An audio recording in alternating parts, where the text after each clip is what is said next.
welcome to Wide Awake, and a special welcome back to Andrew. Andrew, our audience hasn't seen you since you were attacked at Roswell Manor, where we were investigating a mysterious creature. Can you tell us how you managed to escape the vampiric mind flare? Thank you. I'm glad to be back, and boy do I have a story to share. So, we went to Roswell Manor with the detective agency, The Truth, and you got possessed!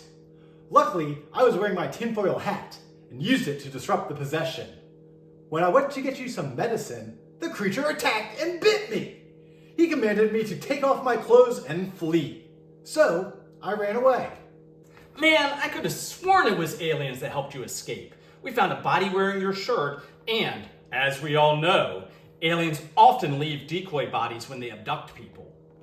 How did you defeat the vampire anyways? Surely it wasn't just holy water. The tinfoil hat protected us from his mind control abilities. The Truth and I then stunned him with a musical tone before restraining him using copper pennies. And a dog collar to keep him from biting us. Oh, of course.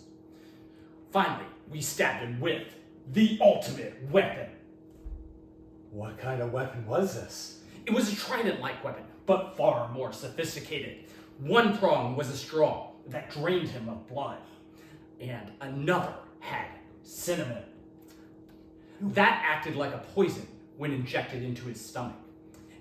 And the last prong used a candle flame to seal the wound and trap the poison inside. Cinnamon? I knew it! It wasn't going to be garlic. That's way too obvious. And if you killed the vampire, that must have broken the spell and freed me from my curse. Anyways, back to your story. So, you fled the creature and went off the grid. Where have you been the last year? Well, thinking I had turned into a vampire and needed to avoid sunlight, I went underground. Literally! I made my way over to Yellowstone to stay with my good friends, the lizard folks. They provided me with food and shelter, though their diet wasn't very suitable for a vampire.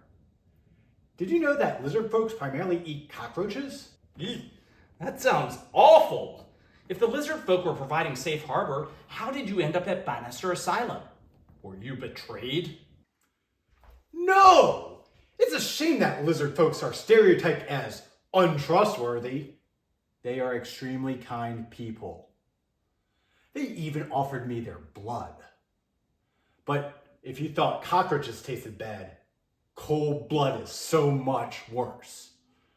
So, I started hunting warm-blooded creatures at night.